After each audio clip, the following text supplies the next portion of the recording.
Good morning, everybody, and a happy Wednesday morning. Well, I bet you can guess from the picture above what this is about. Harry is defied what the Queen said. He's still going for that half in, half out.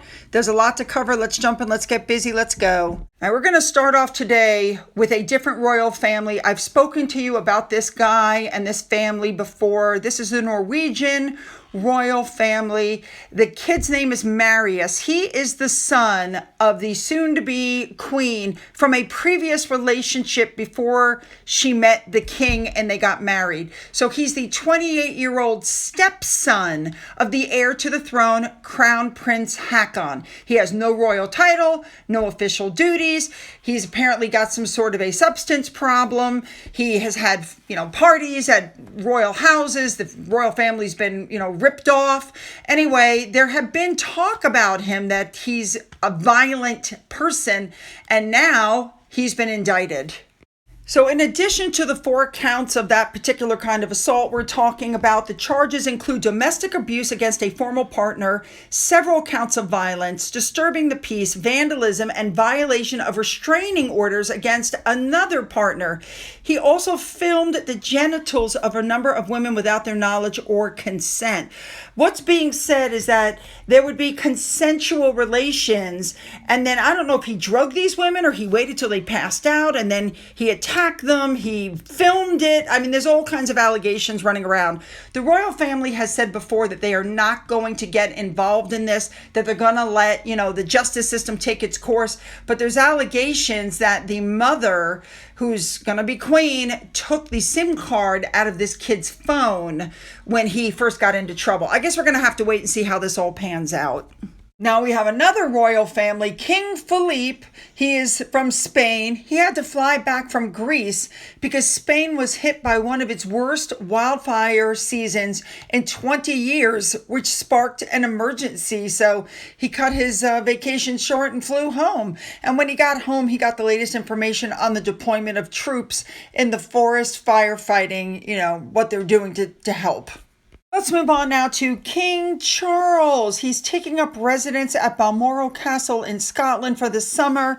And so he went and inspected the Balaclava Company. I hope I'm saying that right. It's the 5th Battalion of the Royal Regiment of Scotland. He was welcomed by a guard of honor. The king looked absolutely dashing in his traditional kilt. You guys know how I feel about a man in kilt. So when he was done looking at everybody, he met up with the mascot Shetland pony. How adorable is that? So he got to greet the mascot, which the pony's name is, I hope I'm saying this right, Croatian the Fourth. FYI, he's a jet black Shetland pony, first presented to the Royal Regiment of Scotland in 2012. He's a petite Scottish pony is what they call him. He was presented initially to the Queen, and after she said, yeah, okay, then he started undertaking official, things in 2013. You should know that the pipes and drums of the Royal Corps of Signals marched before King Charles did his inspection. There were lots of members of the public gathered to watch the royal inspection. And then, of course, King Charles went over and spoke to everybody. He looks fabulous. I hope he's having a great summer break. Just as a reminder also, Balmoral was the Queen's favorite place. It's where she grew up there. She loved it there. And of course, we know it's where she passed away. And I think it's nice that the king is keeping up the tradition of going to Scotland to this place. I just think that's lovely. All right, looking good, Charles. Let's move on. All right, we're going to move on to our Harry Meghan stuff. This is almost comical. Meghan Markle is continuing to promote the As Ever wine on Instagram. And we know it's been out now for almost 2 weeks. It's not sold out. The wine is still available. But of course, according to her, she puts up this thing, cheers to summer, final sips. Fill your glass with our founder's favorite pour, available for a limited time. Like, what, is this some sort of a joke? She tried so hard to make everybody believe that she was constantly out of product because it was such in demand. But as soon as she had enough, it ain't selling out. Interesting. Okay, let's move on. Let's move on now. We know that Meghan was slammed by a biographer and friend of Princess Diana who said that all of Meghan's ideas are total crap, which left Meghan in tears, supposedly. Tina Brown, the former editor of Vanity Fair and Tatler, who we know was a friend of Princess Diana's, and she had lunch with Diana just a few weeks before she died. Well, she went on a podcast and she said, and I'm quoting, "The trouble with Meghan is that she has the worst judgment of anyone in the entire world. She's flawless about getting it all wrong, and all of her ideas are total crap, unfortunately." She also said some things about Harry. She said he was very impetuous and he was so impressed by Meghan, he thought she knew it all. And she persuaded him that she was the savvy Hollywood wheeler dealer who could come in and make them stars and all the rest of it. And he just sort of blindly followed her like a child, really. And finally, she said that Diana would not have been a fan of Meghan's. She would have felt Meghan was steering Harry in a direction that was not good. And so I don't think Diana would have been, loving all over her. Harry said they would have been thick as thieves. If Diana was alive, Meghan never would have gotten as far as she did. Now, I find it interesting that a lot of people who used to work for the royal family are speaking out now about Harry and everybody else. So there was a butler, his name was Grant Harold, and he worked with the royal family. And this is what he said. He said King Charles was a very gentle character. Prince William was warm, and Harry was just flat out silly. I think he was looking for a nice word. He said behind closed doors, the family, including Camilla, seemed close, which he said is a complete contrast to what Harry described in The Spare. He said they ate dinner together. The banter was great. The king used to do things to make them laugh. He said, I just don't understand because they always appeared to have a good relationship. They used to go around with each other, winding each other up, jumping out at their dad from corners. It was just like any other family. FYI, the butler met Harry for the first time when he was standing in the kitchen after he started his job, and Harry threw a water balloon at him. This guy was backed into a corner, so he manages to crawl out of a window in the kitchen, and then he gets hit in the back with a water balloon, and then Harry goes up to the second floor and continues to pelt this guy with water balloons. Harry has no idea who this man is. He's just attacking him. He also said he doesn't recall any problems with Camilla within the royal family, even though Harry wrote that in The Spare as well. He said there was no police protection. I remember turning up one night at her house. She asked me to bring something to her, and I remember getting there, and she opened the window and went, "Who's there?" And she offered him tea at like 10 o'clock at night. All right, this next story I just had to bring up because, quite frankly, it's just so stupid. Meghan Markle doesn't want her children being fascinated by royal life. Apparently, Archie loves the idea that his granddad lives in a castle, and Meghan's worried that a magnificent shepherd's hut or similar extravagant present will only increase Archie's growing interest in his royal connections. She doesn't want Britain to become a longed-for fantasy for her son, so she's pushing Harry to insist that King Charles get Archie simple presents.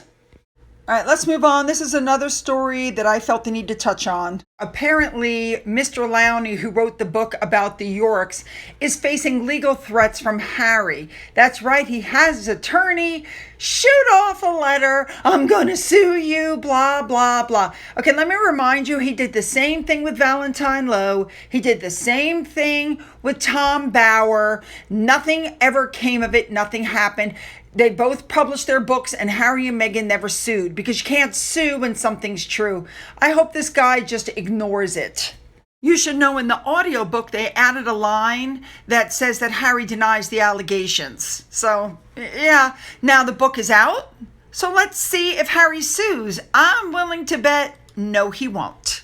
All right, I love this next story. They're talking about how when Harry and Meghan ran away from the royal family, they were literally handed a mansion on day one. Few would turn it down. It was huge. It was rent-free, I might add. And this was just the beginning of the Hollywood red carpet treatment. As soon as they got in, the media deals poured in. We had the Netflix deal. We had the Spotify deal. Every major celebrity and major outlet wanted a slice of the Sussex brand. And we know how that worked out. Spotify pulled the plug in 2023, calling them grifters. The success of Harry's book, Spare, And the royal family now is not talking to him. We have Netflix, who did a bunch of shows which have ended up being real flops. And now, of course, we know about what happened with their deal. So now we're all aware that Khloe Kardashian, the third eldest daughter of Kris Jenner, posted on Instagram her basket of as ever goodies. And that happened, by the way, at Kylie Jenner's birthday party.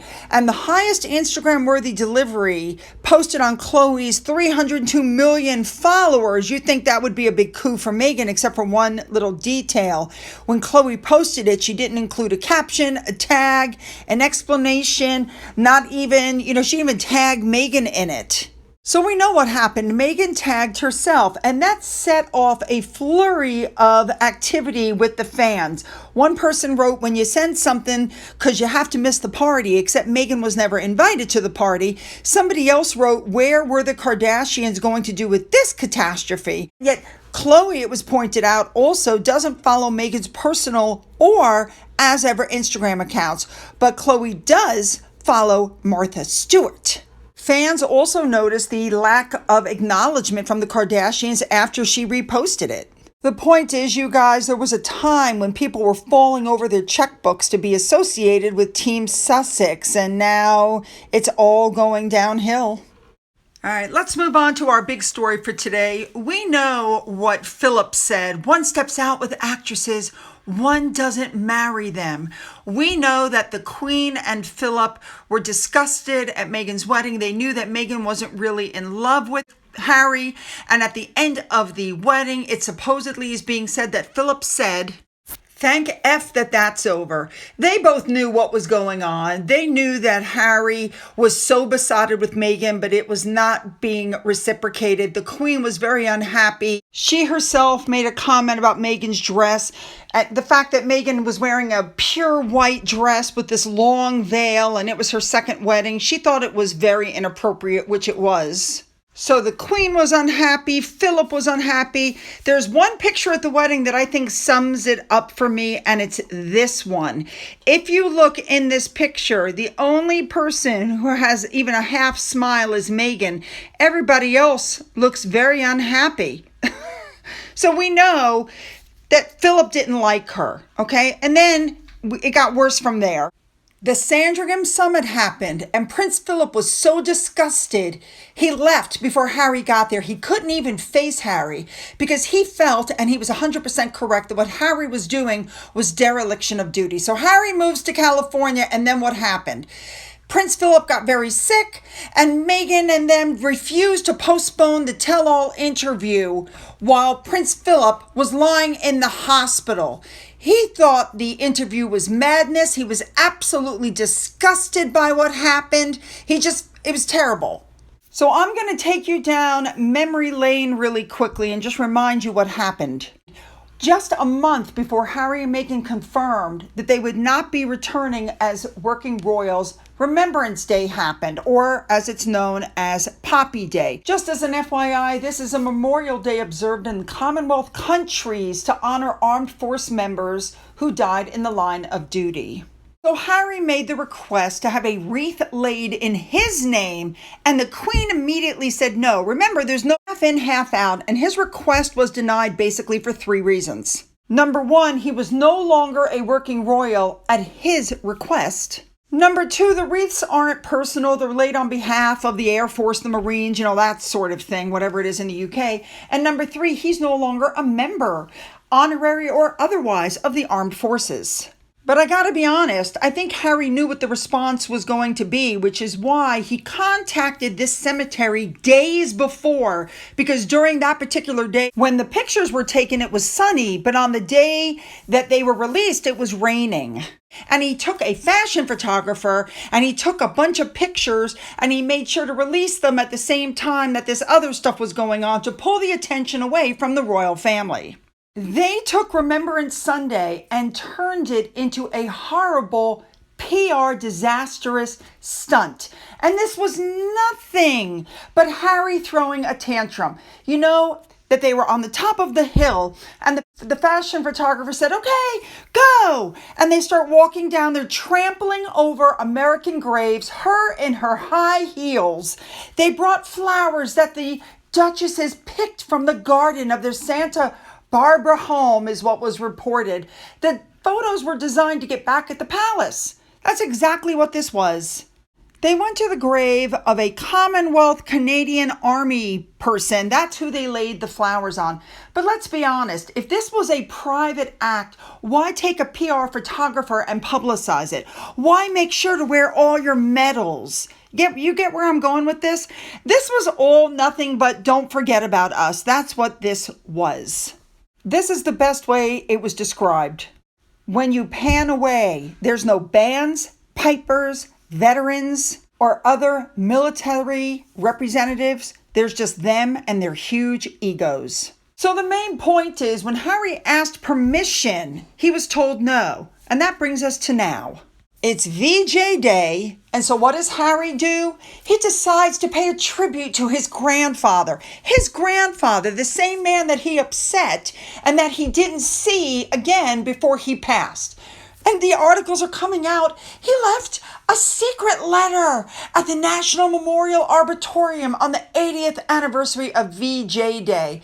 They're reporting that Harry asked a friend to discreetly leave the note along with the wreath.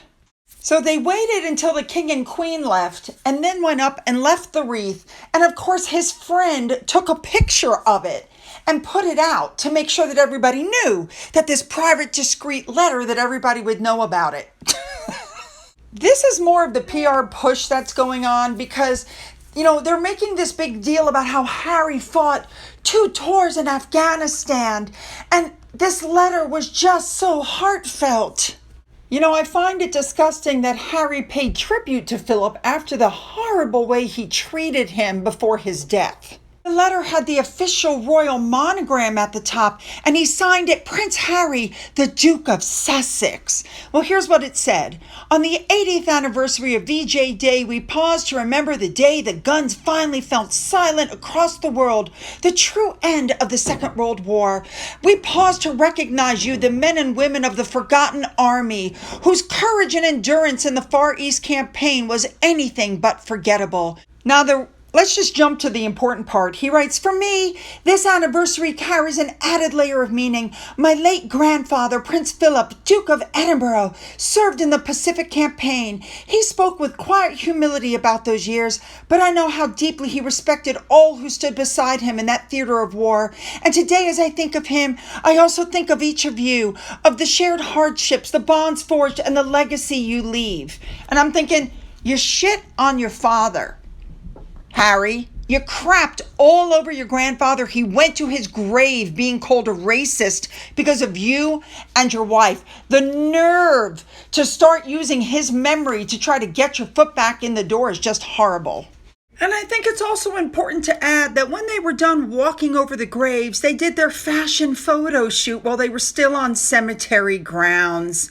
I mean, you just can't get past it. I can't. All right, you guys, you know what I want. Put those comments down, make them good. Don't forget to hit the like and the subscribe button and the bell for all notifications. Then go down into the description box where you'll find the link to my Twitter, my Gettr, my Rumble, my email, a link to my father's book, which is still up for sale on Amazon, a link to my second channel. We've got some good recipes going on over there, and a link to my Amazon wish list, as well as a physical address. For those of you who have donated to my coffee fund, thank you so much. And as always, you guys, have a great day.